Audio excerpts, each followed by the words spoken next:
Hello అండి అందరికీ. చూడండి, మన ఛానల్లో వచ్చే ప్రతి వీడియో కూడా ఎడ్యుకేషన్ పర్పస్, ఏది కూడా ఎంట్రీ రికమెండేషన్ అయితే కాదు. ఈరోజు మార్కెట్ చూసుకున్నట్టయితే మనకు డైరెక్ట్గా గ్యాప్ అప్ ఓపెన్ అయింది. దీనికి చాలా పెద్ద రీజన్ అయితే ఉంది, మీకు న్యూస్లో చెప్తాను. ఇది ఫస్ట్ అయితే అనాలిసిస్లో చూసుకుంటే మనకు డైరెక్ట్గా గ్యాప్ అప్ ఓపెన్ అయింది. ఆ తర్వాత కూడా మనకు 1 అవర్ క్యాండిల్ మనకు మంచి క్యాండిల్ అయితే వచ్చింది. ఇటువంటి క్యాండిల్ వచ్చినప్పుడు జనరల్గా మనకు స్ట్రాంగ్ ఫాల్ అయితే ఎక్స్పెక్ట్ చేస్తాం. దాని ప్రకారంగానే ప్లాన్ చేసుకున్నాం.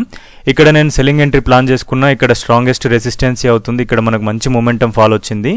అలాగే మనకి ఇక్కడ ట్రెండ్ లైన్ ఎప్పుడైతే ఉందో ఈ ట్రెండ్ లైన్కి నియర్ బై వచ్చింది క్యాండిల్ అని చెప్పేసి మనకు 24,000 మనకు 220 దగ్గర మనం ఇక్కడ సెల్లింగ్ ఎంట్రీ ప్లాన్ చేసుకున్నాం. 225 దగ్గర ఇక్కడ నుంచి వెళ్ళి ఫాల్ అనుకున్నాం. బట్ కొద్దిగా అంత వచ్చింది మొమెంటం. 1:1 1:2 వచ్చింది. తర్వాత మళ్ళీ స్పైక్ వచ్చి పైకి అయితే వచ్చింది.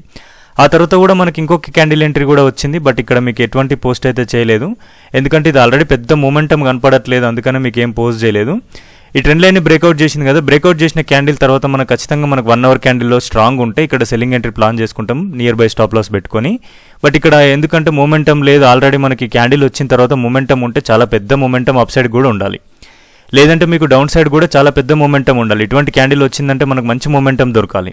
ఎటు సైడ్ వచ్చినా కూడా మనకు అప్ సైడ్ వస్తే అప్ సైడ్ రావాలి, డౌన్ సైడ్ వస్తే డౌన్ సైడ్ రావాలి.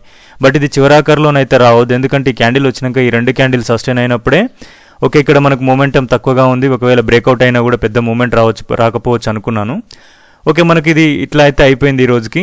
ఒకవేళ రేపు మళ్ళీ ఈ పాజిటివ్ న్యూస్ కంటిన్యూషన్ అయ్యి మనకు గ్యాప్ అప్ అయింది అనుకోండి, మళ్ళీ పెద్ద గ్యాప్ అప్ అవ్వాలి, మనకు మళ్ళీ మార్కెట్ అనేది కంటిన్యూషన్ జరిగితే ఎట్లా ఉంటుంది. లేదు మనకు గ్యాప్ డౌన్ అయ్యే ఛాన్సెస్ ఉన్నాయా అంటే మనకి ఎక్కువ ఛాయిసెస్ అయితే ప్రైస్ యాక్షన్ ప్రకారంగా చూసుకుంటే గ్యాప్ డౌన్ ఛాన్సెస్ ఎక్కువగా ఉన్నాయి. గ్యాప్ డౌన్ ఛాన్సెస్ మనకు ఒక 60% అనుకుంటే గ్యాప్ అప్ ఛాన్సెస్ మనకు ఒక 40% ఉంది. మెయిన్గా ఎందుకంటే ఆల్రెడీ ఇది ట్రెండ్ లైన్లో రకరకాలుగా బిహేవియర్ అనేది చేస్తూ ఉంది మనకు వచ్చినప్పుడల్లా. ఈరోజు మనకు బ్రేక్అవుట్ చేసింది అంటే ఇక్కడ ఆల్రెడీ బ్రేక్అవుట్ అనేది క్లియర్గా చూసుకుంటే ఈ బ్రేక్అవుట్ని మనం సస్టైన్ అయినట్టే. మనకి ఇక్కడ రీటెస్ట్మెంట్ కూడా పక్కాగా వచ్చింది.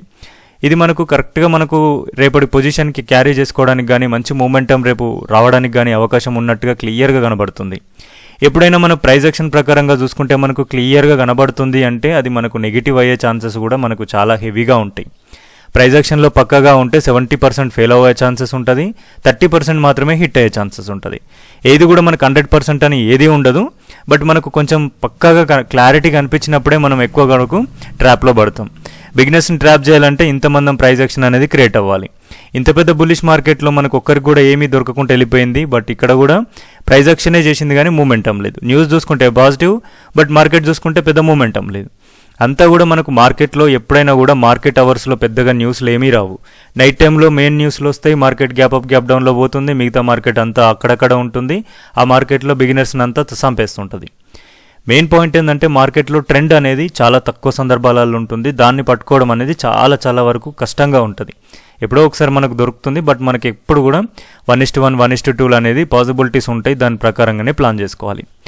చూడండి, ఇక మనకు రేపటి పరిస్థితి చూసుకున్నట్టయితే మనకు 24,300 ఎబో, మనకు 306 ఎబో అని మాకు చాలా రోజుల నుంచి చెప్తున్నారు కదా అనొచ్చు మీరు. 306 అనేది చాలా ఇంపార్టెంట్ లెవెల్. ఈ లెవెల్ బ్రేక్అవుట్ అయితే రీటెస్ట్ అవుతే మనకు ఇక్కడ నుంచి అప్సైడ్ ప్లాన్ ఉంటుంది. లేదు ఇక్కడ రిజెక్షన్ వస్తే మళ్ళీ ఇక్కడ నుంచి సెల్లింగ్ ప్లాన్ కూడా ఉంటుంది. ఒకవేళ 1 అవర్ క్యాండిల్ కనుక ఏదన్నా వస్తే 1 అవర్ క్యాండిల్కి సంబంధించి బుల్లిష్ వచ్చినా బేరిష్ వచ్చినా వచ్చిన క్యాండిల్ని బేస్ చేసుకొని మీకు టెలిగ్రామ్లో అప్డేట్ ఇస్తా. బట్ అనాలిసిస్లో చెప్పడానికి లేదు, ఎందుకంటే ఇది ఇంపార్టెంట్ బ్లాక్ లెవెల్. మనకు ఇది చాలా రోజుల నుంచి మీకు క్లియర్గా మెన్షన్ చేసి చెప్తా ఉన్నాను కాబట్టి ఇక్కడికి వచ్చినప్పుడు టెలిగ్రామ్లోనే అప్డేట్ ఇస్తాను. దాన్ని బట్టి మీరు ప్లానింగ్ అనేది మీరు చేసుకోవచ్చు. ఒకవేళ గ్యాప్ డౌన్ ఓపెన్ అయ్యి కంటిన్యూషన్ మార్కెట్ వస్తే మాత్రం ఈ ట్రెండ్ లైన్ కొంచెం ఎక్స్టెండ్ చేసుకోండి. ఒకవేళ ట్రెండ్ లైన్ కింద మార్కెట్ ఉంది, ఓపెన్ అయింది, తర్వాత ఇక్కడిక్కడే ఉంటుంది అంటే ట్రెండ్ లైన్ దగ్గర ఏమన్నా ఉంటే సెల్లింగ్ ప్లానే చేయాలి. ఎందుకంటే ఆల్రెడీ ఇక్కడ బ్రేక్అవుట్ చేసింది, ట్రాప్ అయిపోతుంది, కిందికి వస్తున్నట్టే లెక్క. ఇక్కడ ఏమవుతుందంటే మళ్ళీ మనం ట్రాప్ చేయడానికి కొంచెం పైకి పోయినట్టు పోయి కొంచెం ప్రైస్ యాక్షన్ చేసుకుంటూ కిందికి వస్తే సడన్ స్పైక్స్ ఎప్పుడో వస్తాయి. కాబట్టి ఇక్కడ మనం ట్రైలింగ్ చేసుకుంటూ రావాలి. ఒకవేళ డౌన్ సైడ్ వచ్చినా కూడా ట్రైలింగ్ చేసుకుంటూ రావాలి. పెద్ద గ్యాప్ అప్ కానీ పెద్ద గ్యాప్ డౌన్ కానీ ఓపెన్ అయింది మార్కెట్ అంటే ఇంకా మీరు ఎక్కువ మొమెంటం ఎక్స్పెక్ట్ చేయొద్దు. తక్కువనే ఛాన్సెస్ తీసుకోవాలి.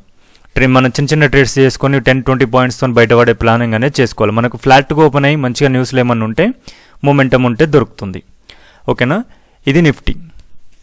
బ్యాంక్ నిఫ్టీ చూడండి, బ్యాంక్ నిఫ్టీ కూడా మనకు మంచి గ్యాప్ అప్ అయింది. నిఫ్టీలో మనం ఎంట్రీ ప్లాన్ చేసినాం కానీ బ్యాంక్ నిఫ్టీలో ప్లాన్ చేసుకుంటే మనకు మంచి పాయింట్స్ అయితే దొరికేది ఈరోజు.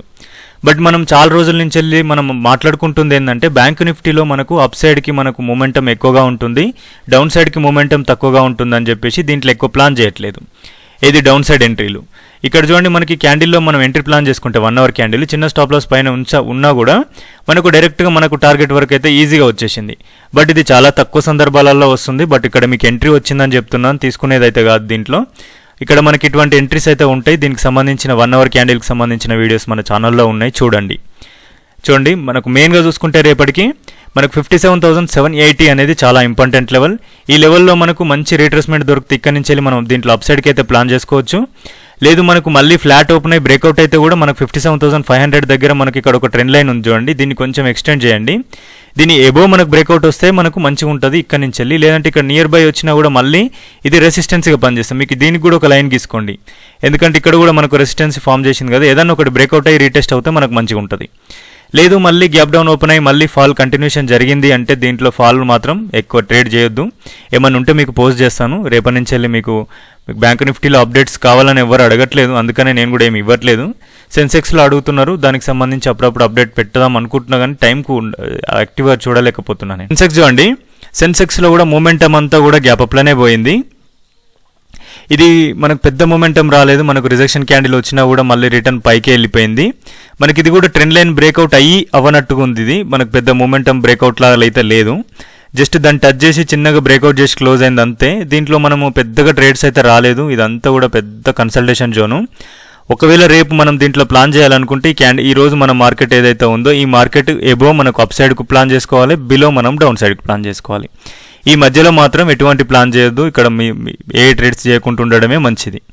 దీంట్లో సింపుల్ అంతే అండి. మనకు దీంట్లో కానీ మీకు నిఫ్టీలో కానీ ఈరోజు మార్కెట్కి ఒక లైన్ గీసుకోండి, అప్ సైడ్ కానీ డౌన్ సైడ్కి. దాన్ని బట్టి మీరు ప్లాన్ చేసుకుంటే కొంతవరకు బెటర్. ఓకేనా. సెన్సెక్స్లో మనకు చాలా వాలటాలిటీస్ అయితే ఉంటున్నాయి. దీనికి సంబంధించిన అప్డేట్స్ కూడా అడగట్లేదు, జస్ట్ అనాలిసిస్ అడుగుతున్నారని చెప్పేసి చెప్తున్నాను. మీకు సెన్సెక్స్ అప్డేట్స్ కానీ బ్యాంక్ నిఫ్టీ అప్డేట్స్ కానీ ఇంకా కావాలి అనుకుంటే మాత్రం మీరు నిఫ్టీతో పాటే ఇవ్వండి, అంటే వీటి గురించి కూడా మీకు పోస్ట్ చేయడానికి నేను ట్రై చేస్తాను. ఓకేనా. ఇది సెన్సెక్స్. క్రూడ్ ఆయిల్ చూడండి, క్రూడ్ ఆయిల్కి సంబంధించి మనకు ఏ న్యూస్ చూసుకున్నా కూడా క్రూడ్ ఆయిల్ పైకి పోయే ఛాన్సెస్ ఎక్కువ కనబడుతున్నాయి. ఇది కూడా మనకి ఏంటంటే సడన్గా పోకుండా చాప కింద నీరు లెక్క మెల్లమెల్లగా పోతుంది. కాబట్టి దీన్ని మీరు ఒకసారి గమనించండి. మార్కెట్లో దీంట్లో అగ్రెషన్ ఫాల్ వచ్చిన తర్వాత రిటర్న్ ఛాన్సెస్ ఉన్నప్పుడు మాత్రం దీంట్లో ప్లాన్ చేయాలి. ఇక్కడ చూడండి మనకి ఇక్కడ నుంచి స్ట్రాంగ్ మూమెంటం వచ్చిందా, ఇదంతా consultation. Direct gap down open అయిన తర్వాత కిందికి అసలు వెళ్ళనే లేదు చూడండి. దీంట్లో మెయిన్ ప్రాబ్లం ఏంటంటే మనం మార్కెట్లో దీంట్లో ఎంట్రీ ప్లాన్ చేసుకున్నప్పుడు ఏదైనా చిన్న స్వింగ్ కానీ లేదంటే ఒక మనకు స్ట్రాంగ్ మూమెంటం తర్వాత వచ్చిన బేరిష్ క్యాండిల్ కానీ లేకపోతే చిన్న స్వింగే బెటర్. బేరిష్ క్యాండిల్ కంటే కూడా ఒక చిన్న స్వింగ్ తర్వాత మనకు మూమెంటం వచ్చేటప్పుడు ఏంటంటే ఇప్పుడు మనకు ఒక ట్రెండ్ వచ్చింది, ఆ తర్వాత చిన్న ఫాల్ వచ్చిన తర్వాత ఇక్కడ బేరిష్ క్యాండిల్స్ వస్తానే ఉంటాయి చూడండి.